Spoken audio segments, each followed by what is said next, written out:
ආයුබෝවන් ජයෙන් ජයම වේවා. අධ්‍යාත්ම YouTube නාලිකාවත් සමග එක් වෙලා ඉන්න. උඹ ලග්න හිමියනි.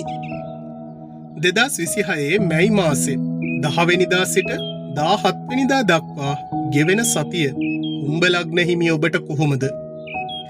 මේ සතියේ ඔබේ ලග්නාධිපති සෙනසුරු ග්‍රහයා දෙවැන්නේ ගමන් කරන අතර ගුරු ග්‍රහයා ඔබේ පස්වැන්නට පූර්ණ ආශිර්වාදය ලබා දෙනවා.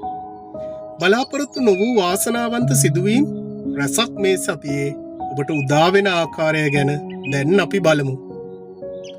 රැකියා අංශයෙන් බැලීමේදී ඔබේ නිර්මාණාත්මක අදහස් වලට ඉහළ අගයීමක් ලැබෙනවා. විශේෂයෙන්ම අධ්‍යාපන, උපදේශන හෝ කලාත්මක ක්ෂේත්‍රවල නිරත අයට ඊටාම සුබ සතියක්. ආර්ථික වශයෙන් බලන විට රාහු දෙවැන්නේ සිටීම නිසා හදිසි මුදල් ලැබීම් වලට මෙන්ම හදිසි වියදම් වලටද ඉඩ තිබෙනවා. ඒ නිසා මුදල් ආයෝජනය කිරීමේදී ඊ타මත්ම බුද්ධිමත් වන්න. ලොතරැයි ජයග්‍රහණ වැනි වාසනාවන් උරගා බැලීමටත් මේ සතියේ ඉඩකඩ පවතිනවා. අධ්‍යාපන කටයුතු වල නිරත අයට ගුරුගේ බලපෑම නිසා ඊටාම විශිෂ්ට ප්‍රතිඵල ලබා ගැනීමට හැකි. විශේෂයෙන් තරඟ විභාග වලින් ජය ලැබීමට වාසනාව පවතිනවා. පෞල් ජීවිතය තුළ දරුවන්ගේ දියුණුව දැක සතුටු විය හැකි කාලයකි. ප්‍රේම සම්බන්ධතාවලදී ඊටමත් ප්‍රීතිමත් වටපිටාවක් නිර්මාණය වන අතර නව සම්බන්ධතා ඇතිවීමටත් මේ සතියේ ඉඩකඩ වැඩි. සෞඛ්‍ය ගැන කතා කිරීමේදී සාමාන්‍යයෙන් යහපත් මට්ටමක් පවතිනවා.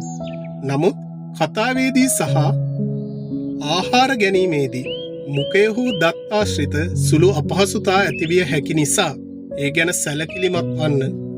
මානසික ඊටමත් සැහැල්ලුවෙන් සහ සතුටින් කාලය ගත කිරීමට ඔබට අවස්ථාව ලැබෙනවා.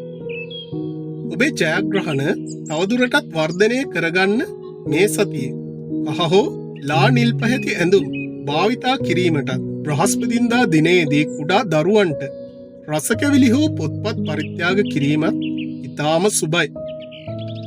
විශේෂයෙන්ම රාහු ඔබේ දෙවැන්නේ ගමන් කරන නිසා ඔබේ ආර්ථිකය සහ කතාව පාලනය කරගෙන වාසනාව උදා කරගන්නේ කොහොමද කියලා දැනගන්න. මම කලින් කරපු රාහුගෙන් වැඩගන්න ආකාරය වීඩියෝව අනිවාර්යෙන්ම නරඹන්න. ඒ වත්පිළිවෙත් ඔබේ ජීවිතයට විශාල ආලෝකයක් වේවි. එහි ලින්ක් එක මම ඩිස්ක්‍රිප්ෂන් එකේ සහ එන් ස්ක්‍රීන් එකේ දාන්නම්. ඔබට ජයග්‍රාහී සතියක් වේවා. ජයෙන් ජයම වේවා. ආයුබෝවන්.